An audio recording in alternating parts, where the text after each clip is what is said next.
Good morning.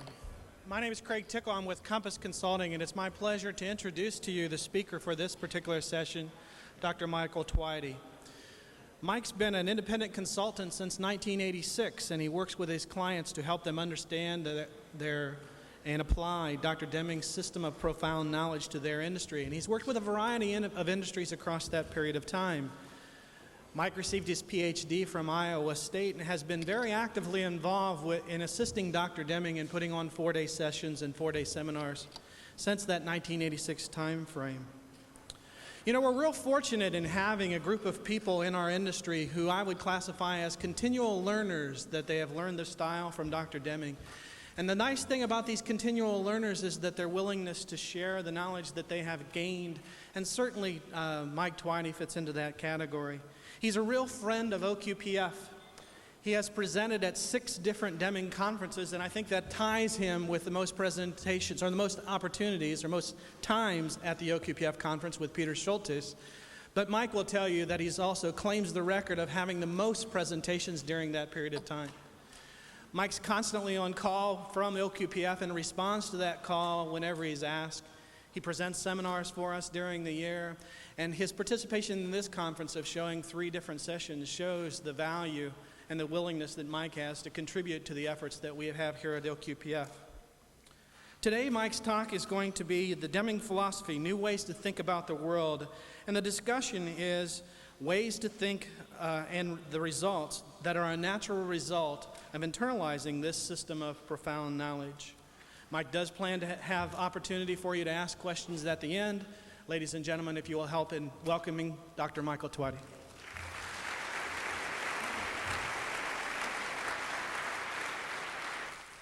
Thank you, Craig. I had lunch with a few friends. I like to think of these people as friends and colleagues a few weeks ago, and one of them has attended several of these conferences, and we were talking about the OQPF conference coming up, and we were both excited about being here. And he said to me, well, Mike, this year will your paper be in the binder, or will we have to pick it up outside? And I sheepishly bowed my head and said, I'm afraid you'll have to pick it up outside. I guess that maybe goes to show that there are a lot of stable processes that don't produce the output that they're supposed to. They don't always meet the voice of the customer. My paper was outside. I hope you picked it up. You'll get a chance later. You can judge at the end of the talk whether you want to pick it up or not. You also got a bonus with the paper. Craig did say I'm involved in 3 things in this conference. First, when Debbie Ray called me, she said, this year, Mike, we're going to take it really easy on you. We're only going to ask you to with Gypsy Randy, do an introduction to Dr. Deming on Sunday night. We thought that would be a nice idea. And I said, well, sure, I'd be glad to do that. 6 weeks later, I got another call from Debbie, and she said, we miscalculated, and we need another Tuesday speaker. Would you be willing to speak? I said, sure, I'd be glad to do that. And then there's this Wednesday healthcare thing that they've got. And probably a month after that, I got another call that said, we'd like you to talk for a half hour about systems. And I said, systems? What do I know about systems? She said, oh, come on. We have confidence in you. And I said, well, it's good somebody does. I'll be glad to do that too. And I'm sure in the next mail, I got this thing that from somebody who I think was probably overhearing the telephone call with Debbie Ray that said, would you be interested in, since you're going to be here anyway on Wednesday, would you be interested in facilitating one of the working group sessions? So I guess that's OQPF's idea of a nice, easy conference. But that actually is germane to something here. If you look at your handout, those of you who have it, there's a paper that runs for 12 pages. I judiciously placed a couple typos and grammatical mistakes just to see if you're reading carefully. And beyond that, there are some reproduced slides called an Introduction to Systems. Well, what happened is OQPF got the slides for tomorrow along with my paper, and when they were sending stuff to the printer, they got sent together. So instead of separating them, you get a bonus. You get copies of the slides that I was going to use tomorrow. There are not copies of the slides I'm going to use today. However, almost every one of them is in the paper. So I would just encourage you to take notes or follow along in the paper. and virtually everything I cover is in the paper, except for a few slides I'll make note of, which actually, because of the bonus, you do have. Okay, there are a couple slides that I, in the nature of continuous improvement yesterday or the day before, I thought, well, maybe I'll add one little piece to the presentation. And that's actually in the slides at the back of the presentation. So most of what I'm going to do is right out of the paper. Let's see. I guess this is kind of a, I don't know what you think about a title of a talk like this. Yesterday, Tom Nolan talked about how it was clear to many people who followed Dr. Deming that Dr. Deming thinks differently and sees the world differently than most of us. Well, actually, part of my inspiration for putting together this paper and this talk is the fact that I began recognizing some time ago that I saw the world significantly different than lots of people. Now, there are lots of cues to that. When you turn your back, or when they think your back is turned, they start going like this. You know, or you're talking to people and their eyes glaze over and they don't have a clue what you're talking about. Stuff like that. An example is a couple years ago when my oldest son was a kindergartner, and I was really struck by how, even as a kindergartner, everything in school got turned into competition.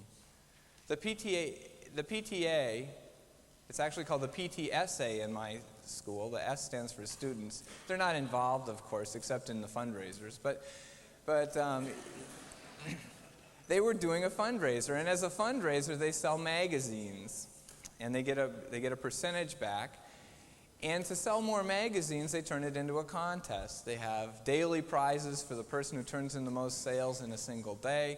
They have prizes for any child who sells more than a certain amount of magazines, and the grand prize winner gets a bicycle or something.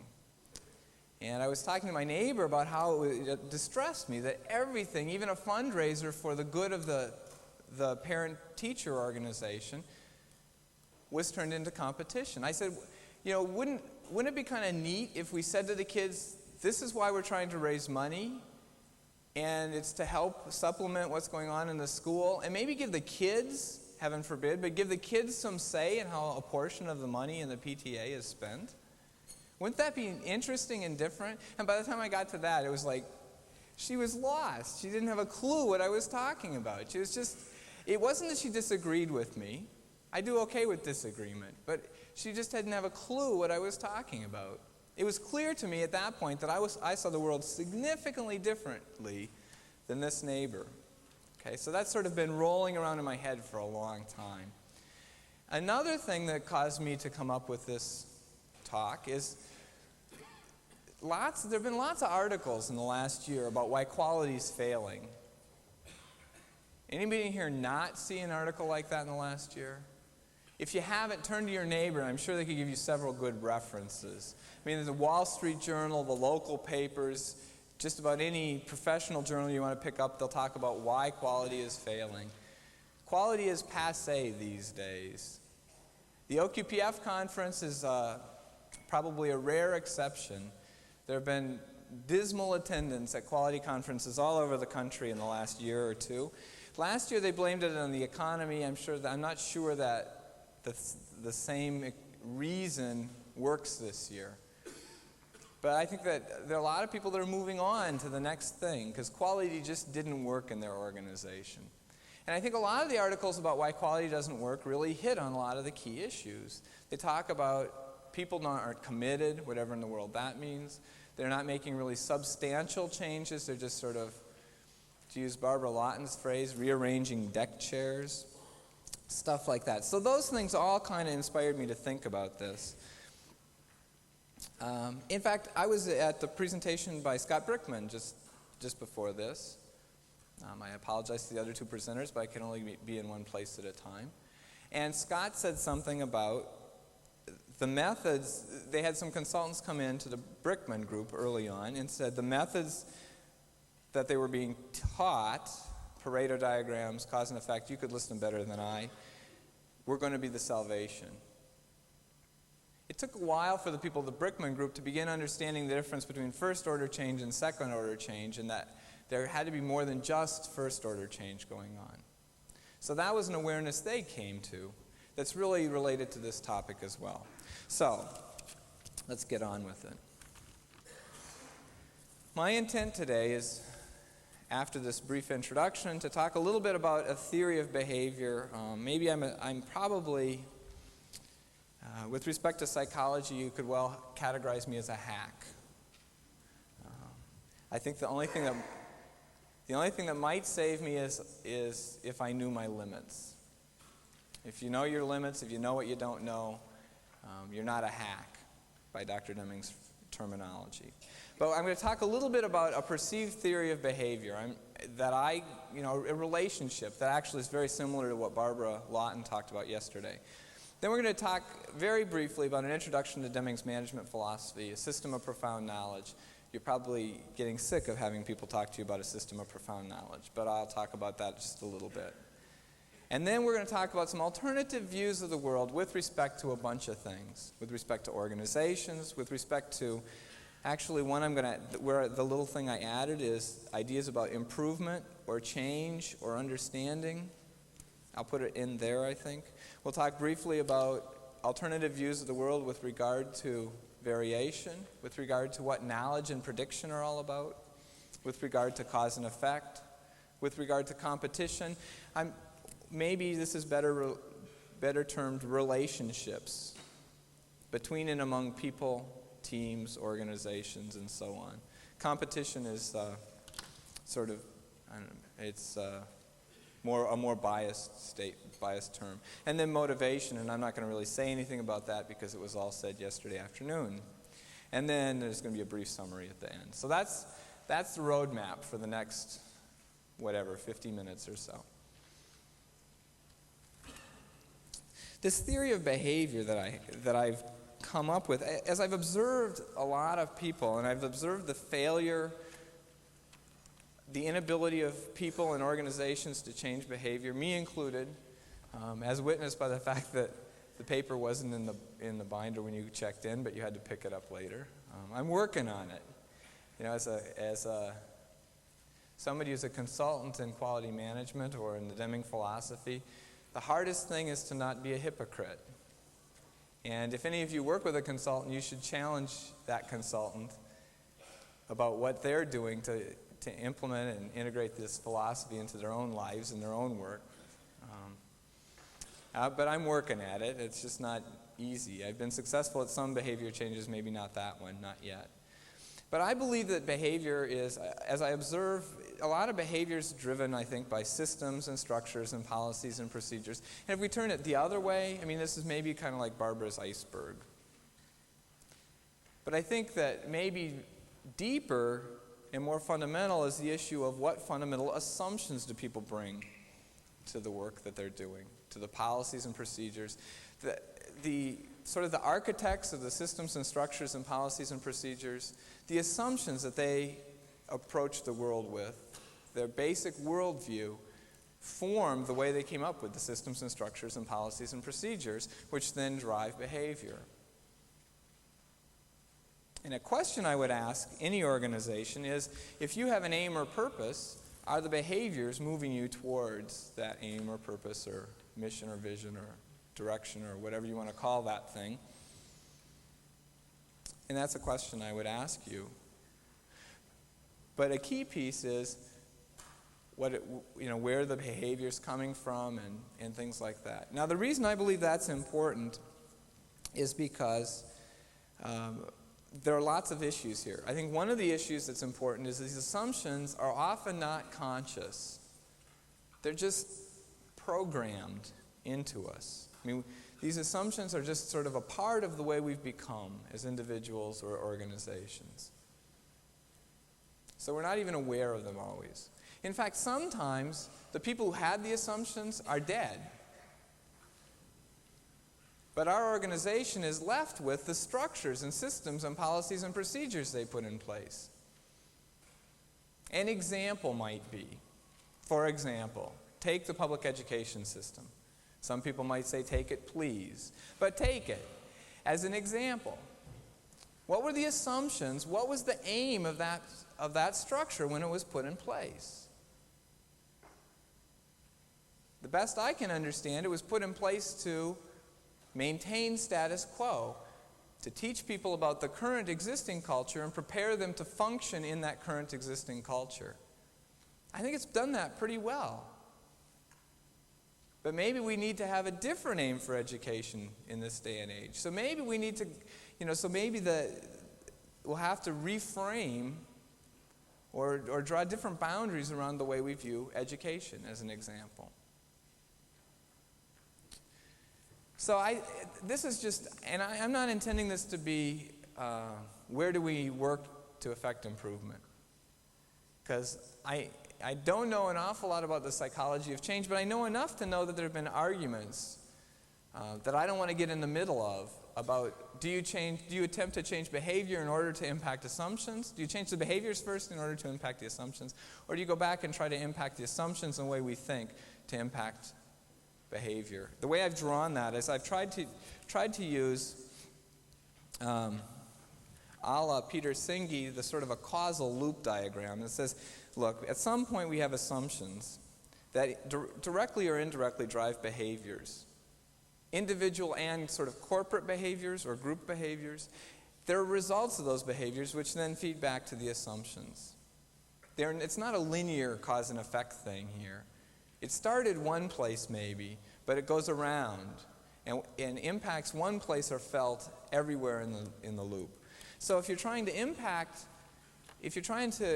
create a change, a fundamental change, I believe that you can work on impacting behaviors with the hope and expectation, maybe the plan, that will then help change assumptions. Or you can work on impacting directly assumptions and ideas and fundamental beliefs in the hope that will then impact behaviors. Now, I don't want to get into that argument about which ones provides more leverage. I don't know. I don't have a clue. But what I would tell you is if you want to make changes that are going to be lasting, somehow I think you've got to get at this fundamental level of what people believe. Now, maybe that's not where you start.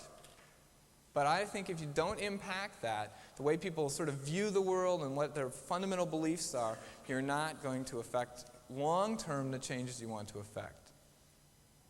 Maybe as Alfie Kohn said yesterday, we can get temporary compliance if we don't change the way people view things.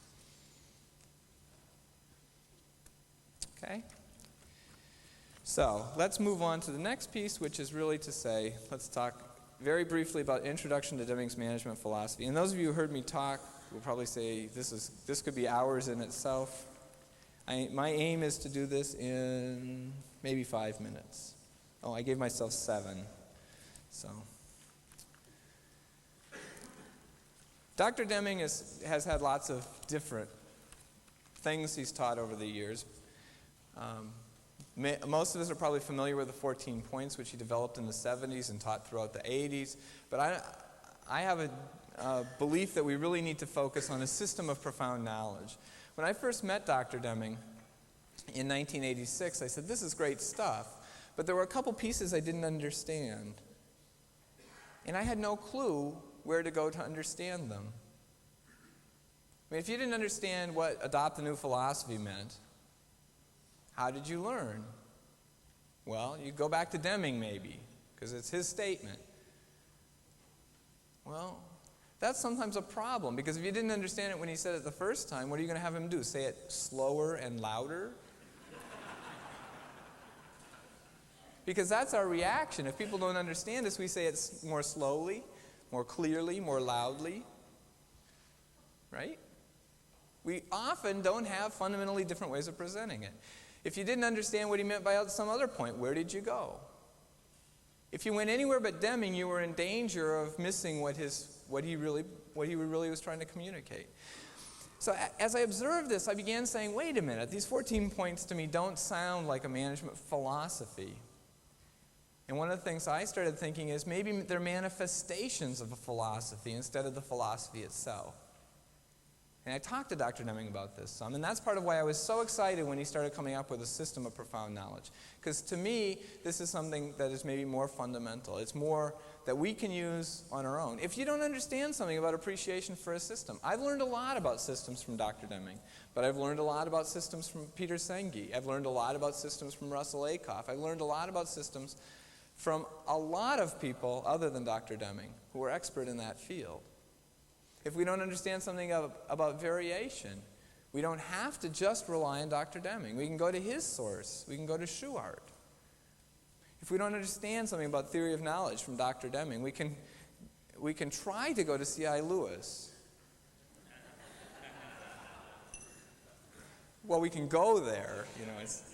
Have you ever noticed that Mind and the World Order only costs $6? It's because they know how much blood and sweat is involved in getting out of it what's there. They don't want to make you pay a high monetary price because of the high intellectual price you have to pay to read C.I. Lewis. I talked to a friend who was a philosopher about learning C.I. Lewis, and he just rolled his eyes and he said, "That's graduate level philosophy. Are you willing to do all the undergraduate work so that you can understand it?" Or if we want to understand something about knowledge of psychology, there are a number of places we can try to go. We can go the wrong places if we're not careful. We can just default to the Skinnerian behaviorists, which I don't think is what Dr. Deming's talking about. I think the stuff Alfie Kohn was talking about yesterday is more in line. But I think there are sources we can go to, and that's why I'm so excited about Dr. Deming's teaching about a system of profound knowledge. But those are the four elements. The way I see it, if any of you have ever heard me give a talk before, you've probably seen this slide. I see it as a lens through which to look at the organization. The first time I was exposed to this metaphor was in 1991. A woman named Nita Bakaitis, who, if you've listened to Dr. Deming, you've heard him refer to her. She and Barbara Lawton both helped a lot with Dr. Deming's writing of the New Economics. But Nita used the metaphor of a lens. The system of profound knowledge, that picture is not in your, well, I guess it probably is in the back. But, I'm not sure why you need to have another picture of a lens. You can imagine a magnifying glass, okay? So if we can establish this lens and look through it, we can get new insights about the world. And I think that's the level at which Deming is talking.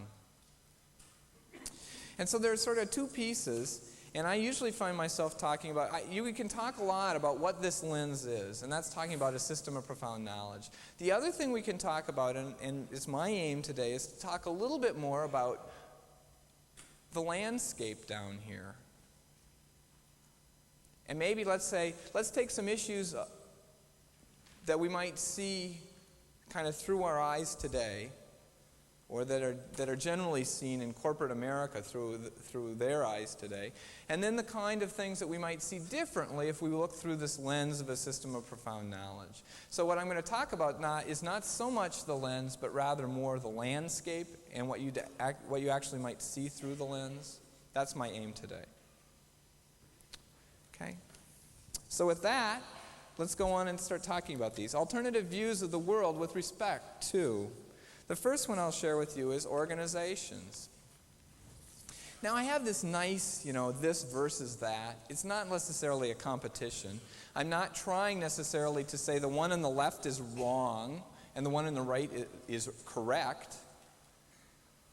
See, I think one of the things about a system of profound knowledge is it's not necessarily a moral judgment that it is true and other ways of looking at the world are false. I think a system of profound knowledge is a very useful way, as Barbara was saying yesterday, it's a useful way to look at the world to help guide us in the kind of environment we're finding ourselves in our lives, in our relationships with our families, in communities, and in business. The left-hand side is just the sort of traditional hierarchical view of an organization. If you go into most organizations, the way I've done this when I've gone into organizations is basically I've asked people who their customer was. I didn't ask them that because they all know the right answer these days. You can't trick them. But I basically said, look, let's get in a corner here, and let's say there's only one person in the world you can satisfy. Who would it be? And if somebody says, if somebody says, this is me, and this is the person I need to satisfy, it tells me this is kind of the way that their organization thinks about the world. Now, if they think about the world this way, they might say, I can't tell you just one person, because I have to pay attention to my customer, I have to keep my eye on my customer, but I can't never lose sight of the consumer. The distinction between my customer and our collective consumer might be different. So this is, the idea of internal versus external. So they might refuse to give you just one, but it's just a different focus. And so what are the kind of consequences we see with each of these views? How about communication? Well, I've drawn the picture, right? If we look at the world this way, communication mostly flows up and down.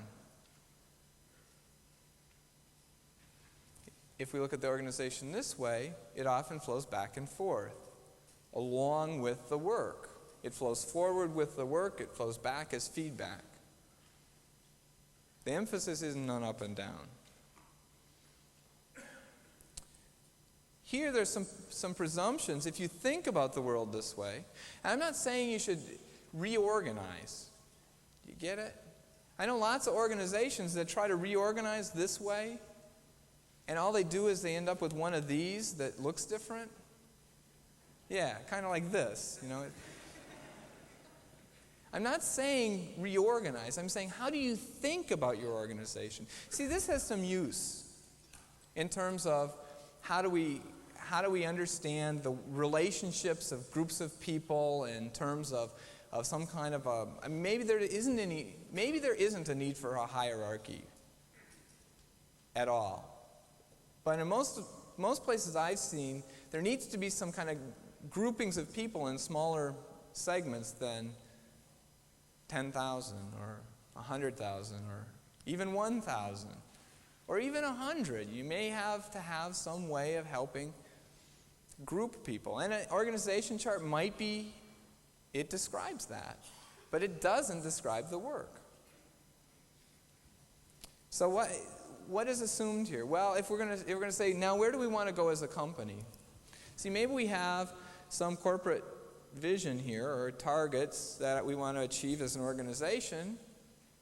Over here, we make a tacit assumption of independence, and then we parcel all these out. We give each one their own little targets, and you've heard this several times in the last day and a half, and I'm sorry I'm being repetitive, but we parcel these things out and assume independence.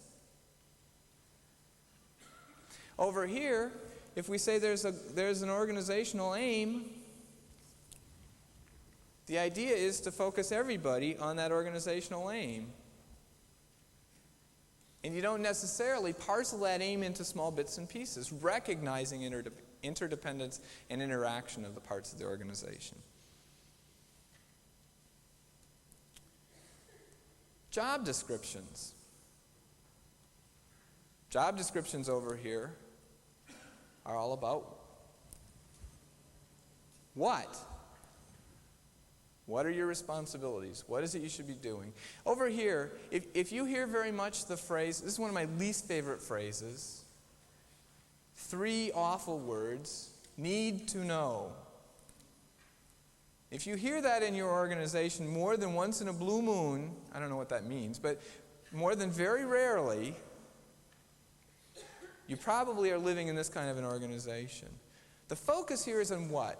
What are my responsibilities? What are my jobs? What is my task? And over here, an overriding question is why?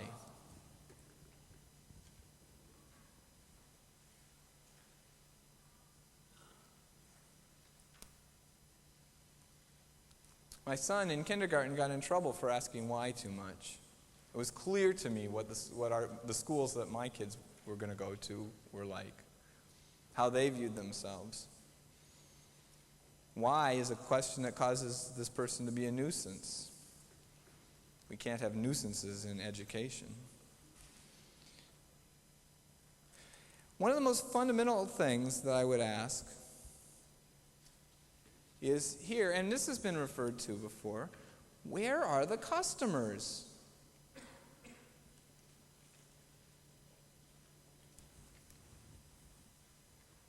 That's a question that you could ask about this system. If the customers aren't being discussed, if that's not an important part of the discussions that go on a regular basis in an organization, you probably live in this organization on the left. On the right, what's the question there? See, I'll tell you that this is my bias. Where are the managers? Now, do you have any doubt when this is the question with this view of the organization, why we aren't there? You all know lots of managers who a lot of their security comes from having their name on one of these. If their security comes from their position, they don't see any source of security over here. Besides all the issues about problems of change, there's not much motivation to go to a place where you don't see how you fit in or what your role is. So that's a big piece we're going to have to work on if we want to view our organizations this way. We have to help people, everybody understand how they contribute to the organization as a whole.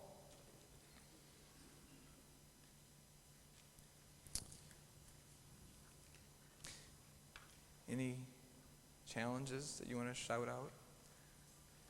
Presume not. I have a hard time going through a presentation without stopping and asking for questions, but I guess this will get us through and we can have the questions at the end. Now let's think about different ways of viewing improvement, understanding, or whatever. And I would just say this is just a generic picture. Let's say we are the star.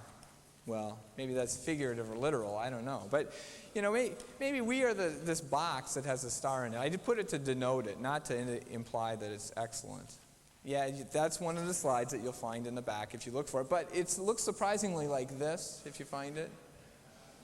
Okay? Actually, this slide isn't in there, so. There are different ways of viewing this. The next few slides are from Russell Aycock. He defines analysis as, if you're going to do analysis, somebody heard Dr. Yoshida this morning. Oh, but maybe he didn't talk about that topic this morning. If you want to do analysis, as Russell Aycock defines it, you want to understand something. You take it apart, you understand the behavior of each of the parts, and you aggregate the parts back into a whole. That's sort of the tried and true Western way of doing things. So what it does is it says, here we are, and let's focus down this way. And let's look at the pieces, and then we can reassemble them back to the whole.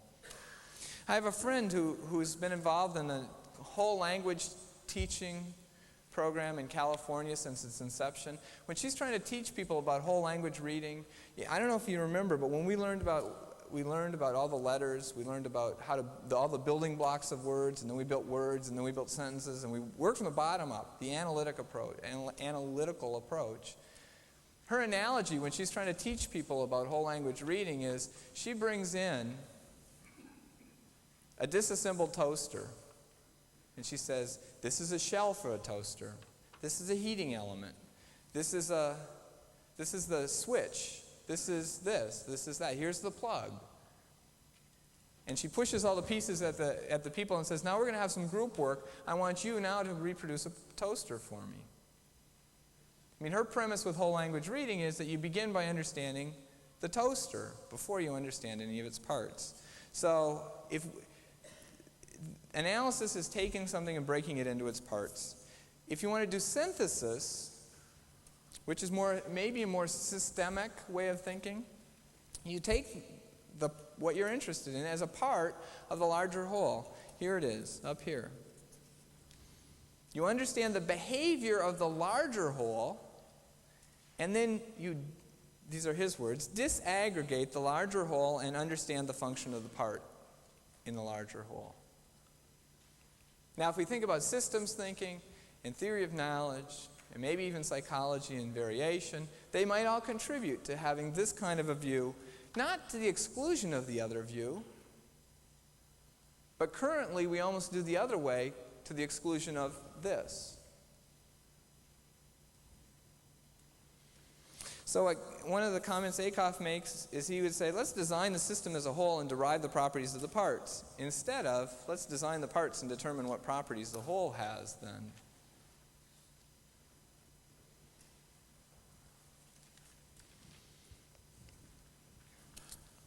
Views of variation.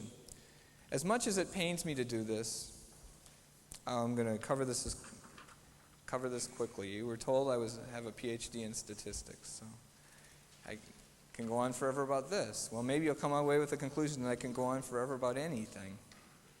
I was a college professor. You could probably give me a topic and I could speak for 50 minutes about anything.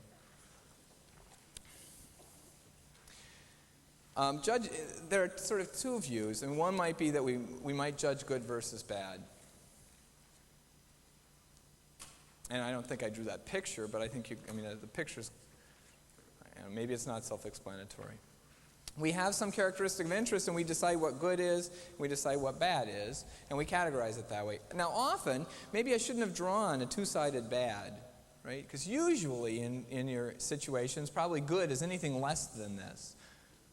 Or if it's sales, anything more than this. If it's budgets, it's anything less. If it's sales, it's anything more. Okay, but basically we make these judgments of good versus bad. Is that inappropriate?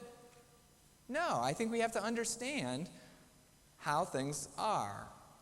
Are we doing what we need to do to stay in business as a business? Are we meeting our revenues? Are we doing these things? But the problem comes when we take these judgments of whether we achieved what we'd hoped to achieve and turn them into like daily management things, because we never get better. Versus obviously being a statistician and being, trying to understand Deming and Shewhart and stuff, I would say maybe we need to think about what the processes and systems give us and what do the control limits tell us about this process. Now, everybody says, you know what, a control chart is clearly a variation tool, right?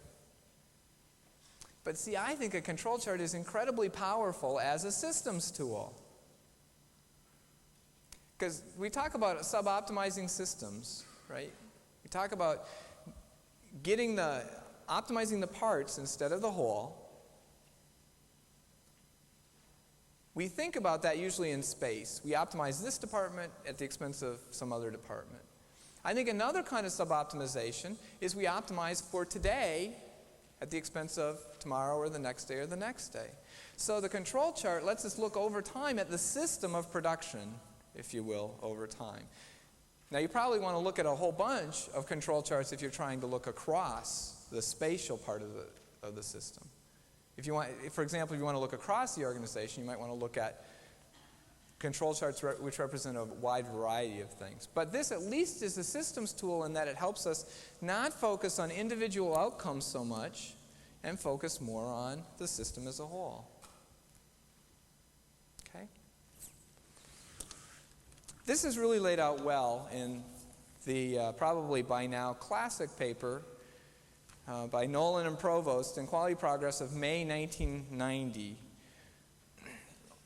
There are lots of good examples in there, but like on the second page of this, in the upper right-hand corner, there's this little diagram that says, and I'll read this because I couldn't fit it on with the type size I usually use, so I'll tell you. It says that there are two perspectives, two interpretations. Variation indicates good or bad performance versus variation that results from common or special causes.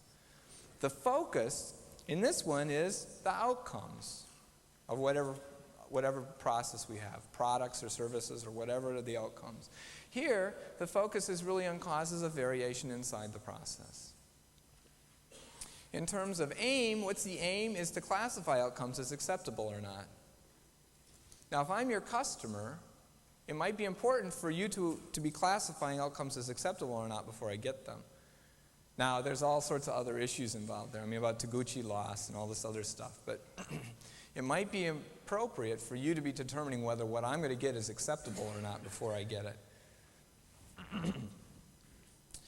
The aim of the other one is to provide a basis for action, not on the outcomes, provide a basis for action on the process. The basis here is what the customer wants or needs. I'm not saying the left side's inappropriate. The basis for the right side is what the process is actually delivering. Methods are on the left side, specifications, budgets, forecasts, numerical goals, other tools for judging performance. Methods on the right-hand side are control charts. Now, you might want to add something like run charts to that, too. I mean, there are other ways of trying to get a sense of that, but control charts are sort of the way of doing it, the definitive way of doing it. So am I saying that that's inappropriate on the left side? No, there are lots of times we need to do that. But what I would tell you is not all the time. And there are lots of organizations that's the only way they know how to interpret variation. Organizations like that aren't going to get better.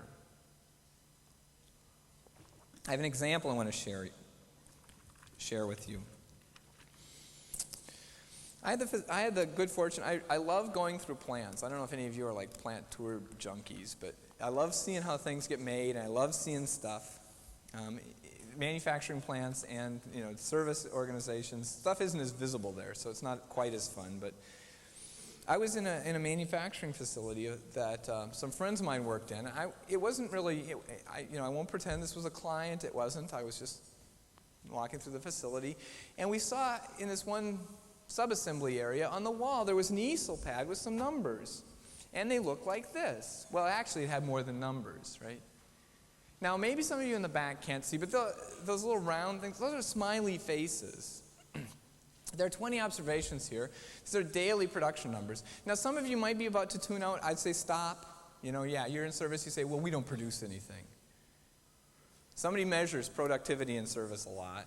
You measure all sorts of things in services. Okay? Every organization I've ever seen had some measure that was equivalent to production or productivity or something like that. So please don't tune out. Now, what do you suppose the smiley faces indicate? Those are days when they met their schedule, their production schedule.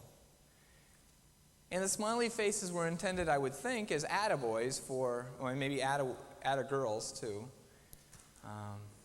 attapeople for the folks that worked in this area. Do any of you read Sally Forth? She's a cartoon character. She and her daughter were just having a discussion last week. They're really sick of terms for women.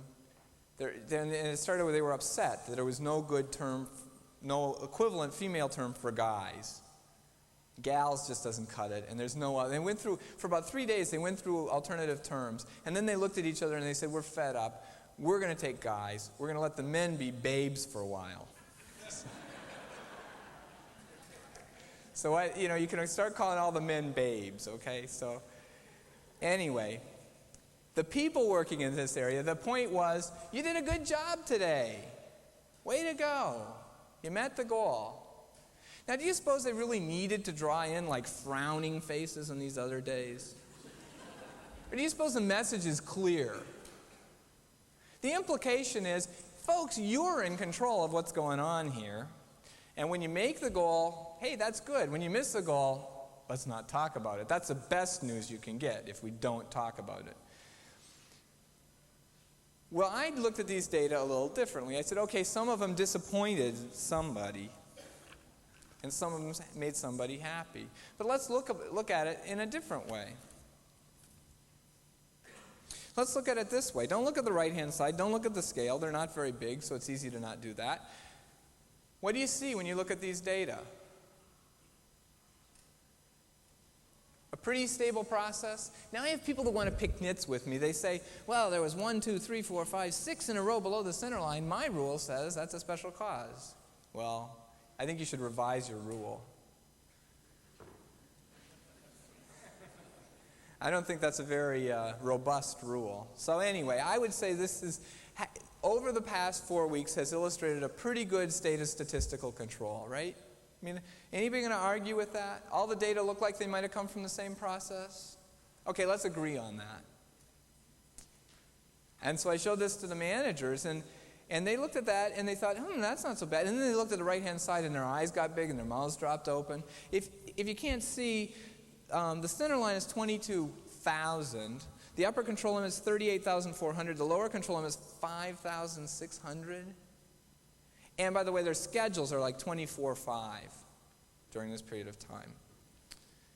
And they looked at me and they said, "Those limits are way too wide." And I said, "I think so too. I would, I'd be nervous having a process that gave me limits like that." And then I was waiting for them to react, and they didn't, and I didn't. And after a while, you sometimes get a little comfortable with silence, and I thought I'd wait to see what they were going to say. After probably 30 seconds, which is an eternity, somebody blurted out, "Well, do something about it." And my response was, "You do something about it." This is what the process gives you. And if you don't like it, you don't arbitrarily move the limits in and say, "We can't accept that." We don't just say, "Hey, you guys, what'd you do here? What'd you do so bad there? What'd you do so good here?" Maybe what we need to do is back up and ask a question like, what impacts variation in production? Maybe equipment availability impacts it. If so, is it always the same piece of equipment that's down? Is it different pieces of equipment? Maybe it's methods. Maybe we have a bad product mix that comes through sometimes. The workflow might not be good. Maybe the environment is maybe hazardous, maybe stressful. I can guarantee you it's stressful. Materials, maybe they don't have supplies available. Is it always the same parts that are missing? Is it different parts, different days? Is it always the same supplier? Maybe they've got quality problems. They're doing just in time, and they've got suppliers who can't meet the quality standards. People, stress. Maybe they have training problems. Maybe they have absenteeism and tardiness problems. I wouldn't be surprised. If I worked in this department, I might be absent a lot too. That was supposed to be funny. Okay. One more example in variation. I'm indulging myself, but one more example in variation that I'll do really quickly, that everybody here has heard something of. Consider the Space Shuttle Challenger. We know what happened to it in was it January of 1986. The Space Shuttle Challenger launched and 2 minutes later blew up. What? No. It's supposed to be off. The Space Shuttle Challenger launched and a minute and 50 seconds later it blew up. They did an exhaustive analysis of it, and they came up with a conclusion that was probably O-ring failure in the solid rocket boosters that allowed hot gases to escape from the solid rocket booster and then ignite the main fuel tank. You should correct me if I'm wrong, but I think that's the way the story went. Now, before the disaster, people were looking at data because there had been some failures of O-rings before. And somebody said, gee, is there a temperature relationship with these O-ring failures? And somebody said, well, let's see. So they plotted all the O-ring failures versus temperature at launch. And the question I would ask is, does there seem to be a relationship between temperature and O-ring incidence? Can you see the data points? This is 50 degrees and 55 and 60 and 65 and 70 and 75. And there were 2 failures at one launch at 75, 3 failures at one that looks like it was at 54, and then one at, you can see. Now, that's the question I would ask you. Does there seem to be a temperature relationship? Now, wait a minute before you answer. Let's presume you're an engineer who works for Morton Thiokol, and NASA's not very happy with you guys right now. You've caused them to scrub a couple launches in the last few months, and as a result, the whole space program is in question here. People are beginning to wonder if we've got reliability in our space program. Now, is there a relationship with temperature here? Or did I tell you your job's on the line? Because if we cause them to scrub some more missions, we may well lose this contract, and they'll send this stuff someplace else. Okay?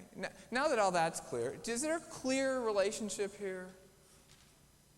Anybody want to say there is? We know how to deal with people like you. What's the big deal here? Well, here's a slightly different data set.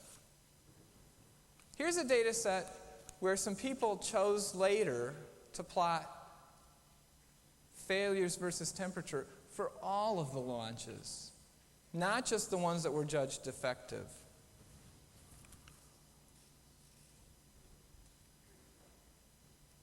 Anybody willing to take the risk and say there's a relationship of temperature and O-ring failure. We didn't ever have a launch below 66 degrees without at least one stressed O-ring. You know what the temperature was the day the Challenger blew up? 28 degrees on the launch pad. This scale goes from 50 to 80, so if we were going to try to do this, well, let's see, 20 degrees would be probably over there someplace, and it's about as far over, about one more screen over. The point is, we don't understand processes just by looking at defects. We need to be studying whole processes unless we have signals that there are special causes. What were some of the losses from making, that's mistake number one, by the way, as Dr. Deming categorizes it. Can anybody think of some of the losses? Maybe for the benefit, you can tell me some more. 7 lives, billions of dollars of equipment. 2-year moratorium on shuttle launches, about. I don't know exactly, 27 months, something like that. The future of NASA was in question. There was a shadow that still hasn't been removed from NASA. Many people lost their jobs. I'm not sure about the details, but I can almost guarantee you that happened. Because somebody's always got to pay for something that goes wrong. Damage to our national pride. I would say that's one of the unknowns and unknowables. I would say it's certainly true. One more thing to shake the confidence of the United States. So is it important to understand whole systems? I'd like to add scores of children were watching that launch live because the first teacher went up in space. Okay. And the impact on their minds, Okay. sure. So the psychological damage to all the children who were watching that launch to see the first teacher go up in space. Thank you. So anyway, this is a two-edged sword because it's so macabre. I hate to share it, but it's something everybody can relate to. It's common knowledge. Let's move on. How about views of knowledge and prediction? Again, I've tried to draw a causal loop here. I guess what I want to say here is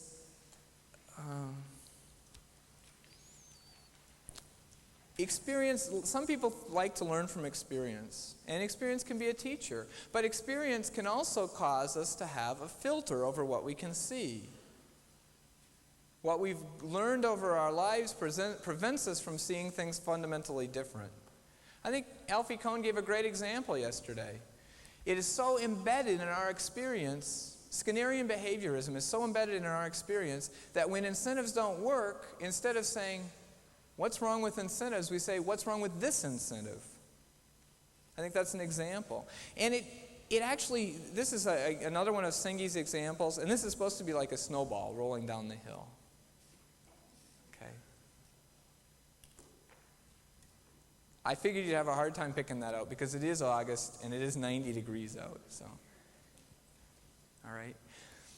The experience causes us to perceive cause and effect in a certain way, which reinforces our experience.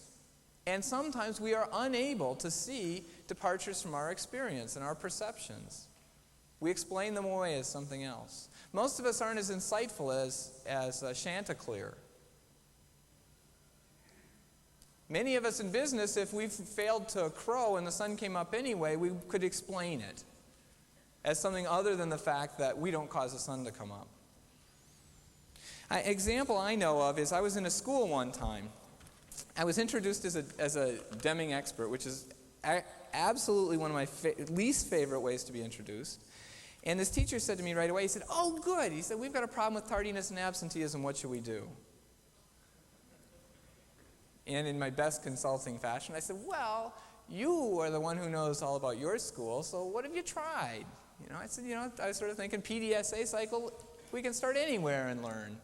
They said, "Well, we realized we had pretty soft rules.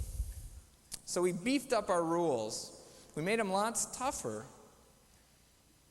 Oh, that's a good idea. And what was the effect? And you know what? He didn't know.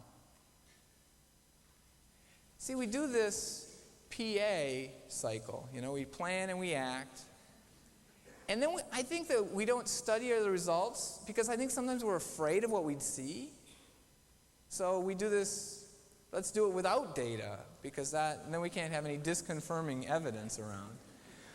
Well, after I asked the question, he felt compelled to go find out, and what he found out is that it made a little impact, but not very much. Actually, what he did is he looked at the incorrigible group of students. Maybe that's not a good word to use, but it's, that group of students that we all knew when we were growing up, the ones that were always tardy and absent. So he just looked at that group, and things got a little better in attendance, but not very much. And I said, well, what would you conclude from that? And his conclusion was, well, he put in these tough new rules, and the absenteeism and tardiness, tough new rules would solve the problem, but the tough rules didn't really work. Well, the rules just aren't tough enough. These kids are really, they've got a hard edge on them today, and we really have to show them that there are consequences for missing school. Okay? So again, the data didn't exactly confirm their premise, but they were able to explain it away, so it was okay. So they were just going to put in tougher rules. That'll do it. Well, it probably would, because eventually the tough rules would have kicked these students out of school, and then the statistics would have gotten better. Juxtapose that with knowledge from theory. I didn't realize as I was writing it that I had written the PDSA cycle in different words. Theory, plan, do, study, act. Sorry, it was an accident. And maybe I've just been doing this too long. Plan, do, study, act. If you have the PDSA cycle, an experience gets us started. Schuhart says learning begins and ends in experience, but it ends in different experience than in which it began. If experience maybe can help us get a toehold on what we start with, a system of profound knowledge can help us understand what we should test. As an example, I'll go back to that same school where some teachers have been studying a system of profound knowledge, and they started asking different questions.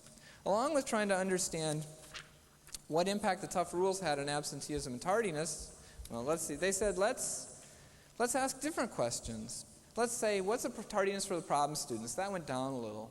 What's total tardiness? That went up a little. My gosh, we put in tough rules and the tardiness went up and absenteeism went up? Yeah, all the kids that never missed said, oh, you expect us to miss some. Oh, okay. There are no consequences for missing 3 times a term. Oh, okay. We got this game down. So total tardiness went up a little bit. Classroom disruptions went way up because they had these kids in school who were coerced to be there. And I talked to some teachers that were heartbroken because there were some students that were sort of borderline students, and the last thread that was holding them in school was a relationship with a special teacher. What did this do to that relationship? It destroyed it. Who has to enforce these rules? The teachers. So how can the teacher be comforter, guide, counselor, and then traffic cop all at the same time? So it destroyed those relationships. And again, using one of Sengi's archetypes, this is actually called a shifting the burden archetype. Now, if you don't go by the 5th discipline after this, you say, wow, that's powerful stuff. They found that this is actually just a balancing, if you put a teeter-totter here, this is a balancing process. You put in rules, and then there might be some fluctuations in tardiness, but they'll settle down in response to those rules. But the fundamental solution is to engage the students. I asked them, what was the aim? Students in school ready to learn. They thought they could do students in school and then ready to learn. But what they were doing to get the students in school destroyed the ability to have them ready to learn. Some other teachers said, wait a minute, these two things interact. Maybe we should work on the ready to learn first. So they worked on engaging the students. The problem with that is it's hard. It causes us to challenge all the sacred cows. And besides, even if we're going to be effective, there's delay. We can put a new rule in place and it'll start taking effect tomorrow. It's probably going to be several terms before engaging students will do any good. So in this case, whether shifting the burden, but in this case, if you once get started, this is one of those snowballs rolling downhill. It reinforces itself. The more you engage students, the more willing they are to be in school ready to learn. The more you engage students, and on and on. So it feeds off itself and gets positive and better. So anyway, the fundamental solution is in this lower loop. But if you work first in the upper loop, what you do is you undermine your ability to do the fundamental solution. What does this require? It requires systems understanding. It requires prediction, theory of knowledge. It requires understanding of people. Variation's got to be in there somewhere, okay? Let's push on. We're almost done. Views of cause and effect. It's incredible how many improvement teams I've run into that have said, here's our problem, and we don't know which one of these causes is the cause of the problem. We've got 8, and we can't figure out which one to work on because they all look like they're causes. Well, guess what, folks? They are. I don't know why. There's no rule in nature that says we've got a one-to-one relationship between causes and effects. But it's incredible the people that think there is such a thing. Rather than this, we probably have more of this. My belief, this came from a conversation I had with Tom Nolan about 3 or 4 years ago. My belief about one of the biggest problems with management by objectives is if we have this organization, think of the organization as a system, we've got a whole vector. In mathematical terms, a vector, you know what a vector is? It's a bunch of elements, a bunch of components that aren't separable from one another without losing the essence of the whole. We've got a vector of outcomes: quality, cost, profit, delivery, community relations, morale, employee compensation. What is this? This is competence, not compensation. And on and on. There's a whole vector of these things, and MBOs often chops them up and says, you deal with this one, you deal with this one, you deal with this one. Next time you're in an airplane, as you walk onto the airplane, take a look in the pilot's cockpit and ask yourself, would I like this pilot to land the plane with only one instrument? Yeah, I'll give him an altimeter. That'll be it. Now land the plane. You can even look out the window, but you can only have the altimeter. Oh, you don't want that? I'll give you the airspeed indicator. How about the artificial horizon? The point is the pilot needs all these things and has to look at them all together because they interact with one another in order to fly the plane and land it safely. So we better be considering these not all one at a time, but together. So this one cause system has a whole bunch of things. Moving on. Views about relationships. This is an interesting one. This is about competition, cooperation, all sorts of other stuff.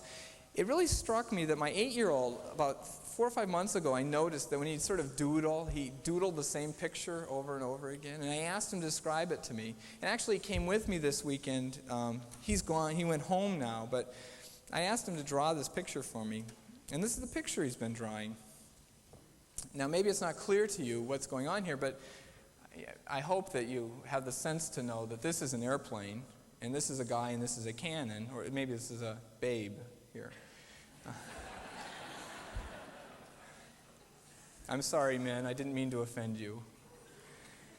So this airplane drops the bomb. He's going to blow this one up. But this person, before the bomb comes down, shoots off their own little projectile here, which is going to bring the plane down. Let's assume both are successful at the same time. We've made a lot of progress, haven't we? I thought that was a great example of win-lose, why win-lose is often really lose-lose. Especially in any long-term relationships, the losers make sure the winners pay. Actually, his pictures have started getting more elaborate. This guy now has a slingshot, so he's going to catch this bomb and throw it back up at the airplane. And then the next step was he was going to put a slingshot on the back of the airplane to catch it and throw it back down. And before you know it, we're going to have a full-fledged win-lose arms race going. So this is the best picture I can think of win-lose. And win-win, I don't know what the analogy to war would be with win-win. Maybe it would be boring because it'd just be people sitting around talking and working their problems out in a peaceful way that had beneficial outcomes for everybody. Views about motivation, I'm just going to completely leave because it's been dealt with much more clearly than I could ever do it. So my aim here was to help you say, if we begin looking through a system of profound knowledge, how differently might the world look to us? And, by the way, we need to find different ways to think about the world. A lot of people think about this doing stuff differently, but I think you first have to think differently. and the doing will come later. So we need to work on developing our lens and working with other people and understanding what, as we look through that lens, what the landscape looks like through that lens. We have a few minutes for questions. I'm sorry I didn't leave as much time as I had planned, but we have a few minutes for questions if you have any. There's, can you If you can come to the center microphones, please. or maybe since you're so far away, can you yell?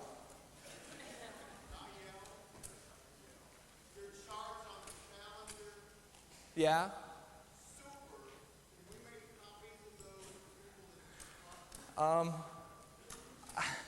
I can't say yes. I'll see what we can do. Well, I can give you, I guess I can't make a commitment for OQPF. I would expect that if we ask them, they will. I don't know if you have anything to add to that. We'll have to see what kind of time there is to be able to get them reproduced between now and the end of the conference. We'll do some checking. We'll have to get back to you and let you know. Okay. Go ahead. In doing a lot of talk about systems thinking and understanding how there's always a bunch of interrelated causes and it's not all linear and all that. Yeah. I've been thinking a lot about design of experiments, something that we don't seem to talk about too much in these seminars, but very important in the quality movement. And in design of experiments, you tend to conduct an experiment to figure out what the significant causes or important causes are that lead to the attributes that you're trying to control. Right. And can you tie that in with systems thinking? Yeah, I would say the best designs of experiments that I know of don't look at the set of causes that create one outcome. You look at several you try to look at a set of characteristics of interest, and you try to say, what is this system which impacts this set, recognizing there will almost always be trade-offs. If you choose one outcome and say, let's optimize that outcome, you'll almost certainly not reach the optimum result, because you'll optimize one quality characteristic at the expense of others. So the best experiments I know actually try to understand impacts of a cause system on more than one outcome, and you try to get some balance in the outcomes you're monitoring. Thank you. Yeah. Anything else? Have time for maybe one more? Okay, one more. So just a minute, there's a microphone coming. Deming says, the problem is quality. He's been saying that for a long time. Can you give us your operational definition of what quality means? Well, actually, I can. If somebody asks me what's quality, first of all, I try not to use that word very much, because I think what this is about is managing and leading our organizations in ways that are better than they were before. So if somebody asks me a definition of quality, the definition I give of quality is quality of an organization or of any system is the extent to which that system is achieving its aim. So what I do is I try to make it as macro as I can. So I would say, the system has got to have an aim or it's not a system. And so then quality is the extent with respect to whatever characteristics at which that system's achieving its aim. So maybe you'd say it's a cop-out. Dr. Deming also has a definition in the New Economics, a description of quality in terms of quality of product in terms of meeting consumer needs and all that stuff. So I don't think there is one general definition of quality. Quality of what? Quality of a system, quality of a product, quality of a service. Okay. Thanks a lot for your attention.